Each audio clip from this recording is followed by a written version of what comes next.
Hello students, welcome to my class.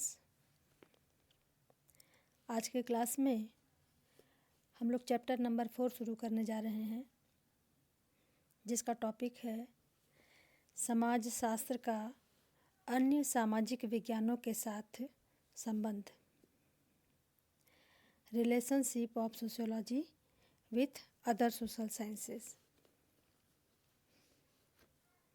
तो जैसा कि हम जानते हैं, समाज शास्त्र वह विज्ञान है जो पूरे समाज का, जो समग्र समाज का संपूर्ण रूप से अध्ययन करता है।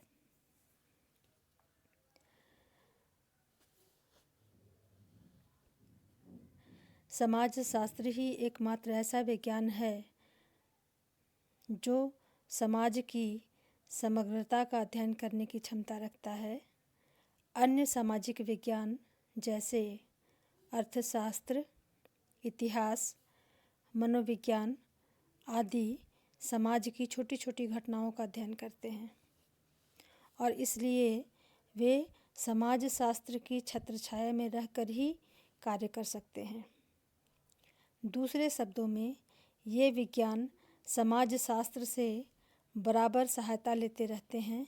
इस संबंध में एक बात यह भी है कि चूँकि अन्य सामाजिक विज्ञान केवल एक विशेष क्षेत्र तक ही सीमित रहते हैं, अतः इनके दृष्टिकोण में वह व्यापकता नहीं पनप सकती जिसकी सहायता से समाज के अध्ययन के समग्र रूप को समझा जा सके। ठीक है, तो यहाँ पे हम इस चैप्टर में ये देखेंगे कि समाज शास्त्र या सोशियोलॉजी का अदर सोशल साइंसेस जैसे कि economics, political science, history, psychology, anthropology, ये सब के साथ क्या संबंध है। तो इस संबंध में कॉम्ट ने अपने विचार दिए हैं, स्पेंसर ने अपने विचार दिए हैं, गिडिंग्स ने विचार दिए हैं और सोरोकिन ने विचार दिए हैं। सभी के अनुसार यही है कि समाज शास्त्र का अन्य सामाजिक विज्ञानों के साथ एक घनिष्ठ संबंध है। समाज के कुछ पार्ट का, कुछ हिस्से का वो सामाजिक विज्ञान भी अध्ययन करते हैं। तो वो संबंध और अंतर किस प्रकार का है, ये हम देखते हैं। तो सबसे पहले हम देखते हैं समाज शास्त्र और मनोविज्ञान, सोशियोलॉजी एंड साइकोलॉजी। मनोविज्ञान का समाज शास्त्र के साथ अति घनिष्ठ संबंध है। मनोविज्ञान मानव मस्तिष्क की प्रक्रियाओं तथा उनसे उत्पन्न होने वाले मानसिक विचारों और अनुभवों का अध्ययन है।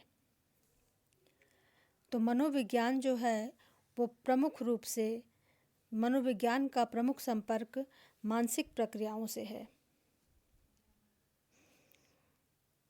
यह मानी हुई बात है कि एक व्यक्ति की मानसिक प्रक्रियाएं उसकी सामाजिक परिस्थितियों और अंतःक्रियाओं से संबद्ध होती है और उसी से प्रभावित भी होती है।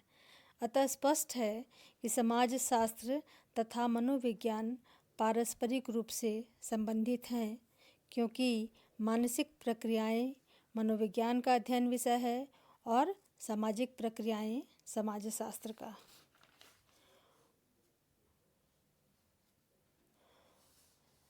तो इन समानताओं के साथ ही साथ दोनों विषय में अंतर भी है। समाज शास्त्र का मौलिक संबंध समाज की सामाजिक प्रक्रियाओं से है, जबकि मनोविज्ञान का मानसिक प्रक्रियाओं से है। दोनों विज्ञानों का दृष्टिकोण भी अलग है। समाज शास्त्र का अध्ययन क्षेत्र मनोविज्ञान से कहीं अधिक विस्तृत है। दोनों विज्ञानों के अध्ययन पद्धतियों में भी पर्याप्त अंतर है। तो इस प्रकार हम देखते हैं कि समाज शास्त्र और मनोविज्ञान में बहुत हद तक समानता होने के साथ ही साथ इन दोनों विषयों में अंतर भी है। तो इसी प्रकार है समाज शास्त्र और इतिहास। इतिहास और समाज शास्त्र घनिष्ठ रूप से संबंधित है। इतिहास युद्ध का वर्णन करता है, तो समाजशास्त्र युद्ध को सामाजिक घटना के रूप में मानकर उसको प्रोत्साहन देने वाली प्रक्रियाओं का अध्ययन करता है। इतिहास हमारे बीते हुए समय का अध्ययन करता है और समाजशास्त्र में ही बीते हुए समय में समाज की रूपरेखा कैसे थी, इस बात का भी अध्ययन किया जाता है। तो इस प्रकार समाजशास्त्र और इतिहास भी आपस में संबंधित हैं।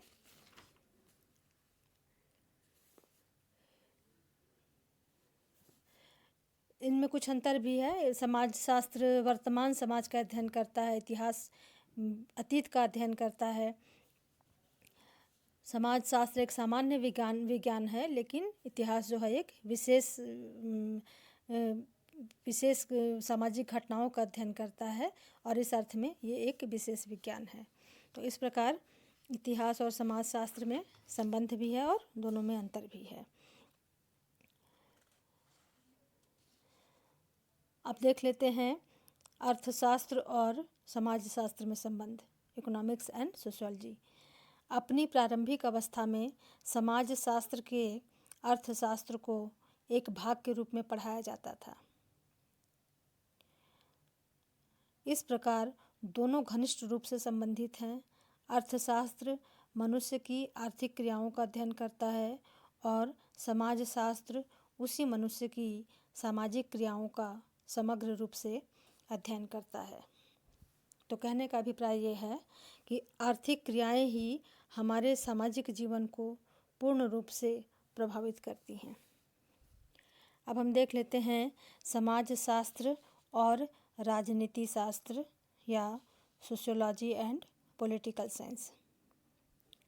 समाजशास्त्र और राजनीति शास्त्र का घनिष्ठ संबंध इसी तथ्य में निहित है कि आरंभिक काल में समाजशास्त्र राजनीति शास्त्र के एक प्रश्न पत्र के रूप में पढ़ाया जाता था। ये दोनों एक दूसरे पर अत्यधिक निर्भर हैं। इसी कारण समाजशास्त्र के अंतर्गत राजनीतिक समाजशास्त्र नामक एक शाखा भी विकसित की गई। और अब अंत में हम देखते हैं समाजशास्त्र और मानवशास्त्र, सोशियोलॉजी एंड एंथ्रोपोलॉजी। तो सोशियोलॉजी और एंथ्रोपोलॉजी की विषय वस्तु में इतनी अधिक समानता है कि इन दोनों की समानता को स्पष्ट करने के लिए समाजशास्त्री क्रोवर ने कहा कि समाजशास्त्र और मानवशास्त्र में इतनी अधिक समानता है कि इन्हें जुड़वां बहनों की संज्ञा दी जा सकती है, ट्विन सिस्टर की संज्ञा दी जा सकती है।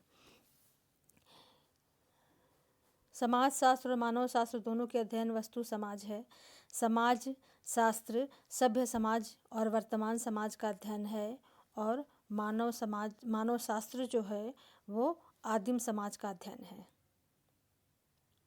तो हम आज सभ्य समाज की जब हम बात कर रहे हैं तो हमारा ओरिजिन या हमारी आरंभिक अवस्था जो थी वो आदिम समाज की थी। तो जब हम समाजशास्त्र का अध्ययन करते हैं तो हम आरंभिक अवस्था से अध्ययन करते हुए वर्तमान समय के समाज को हम पढ़ते हैं। तो ये जो है वो सारा एंथ्रोपोलॉजी का विषय वस्तु है जिसे हम समाजशास्त्र में भी पढ़ते हैं। तो मानवशास्त्र की एक शाखा सामाजिक मानवशास्त्र समाजशास्त्र के अत्यधिक निकट है। तो सामाजिक मानवशास्त्र एक ऐसा शाखा है जिसे कि हम समाजशास्त्र में भी पढ़ते हैं और मानवशास्त्र में भी पढ़ते हैं, लेकिन इसके बावजूद भी दोनों विज्ञानों में पर्याप्त अंतर है, क्योंकि एक जो है वो वर्तमान समाज का अध्ययन करता है, मानवशास्त्र जो है वो आदिम समाज का अध्ययन करता है। ठीक है। मानवशास्त्र समाज का पूर्ण अध्ययन है, जबकि समाजशास्त्र विशेष संस्थाओं जैसे वेश्यावृत्ति, अपराध, विघटन, बाल अपराध, आत्महत्या आदि का भी अध्ययन करता है। और दोनों की अध्ययन पद्धतियाँ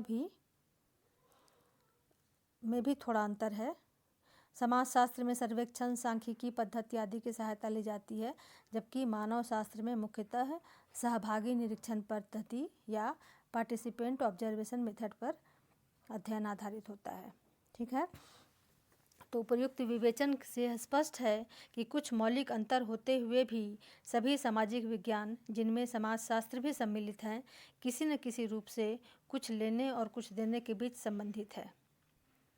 इसी संदर्भ में एक विद्वान ने ये भी कहा कि विभिन्न सामाजिक विज्ञानों की भिन्नताओं की अपेक्षा उनके बीच पाई जाने वाली एकता या समानता अधिक महत्वपूर्ण है।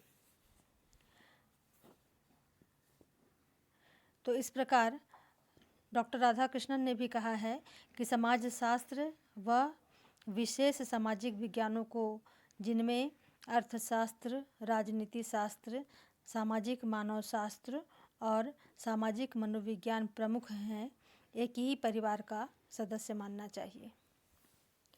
तो आज के क्लास के लिए इतना ही है। ये चैप्टर हमारा कंप्लीट होता है और अगले क्लास में इसी चैप्टर का MCQ हम सॉल्व करेंगे। धन्यवाद।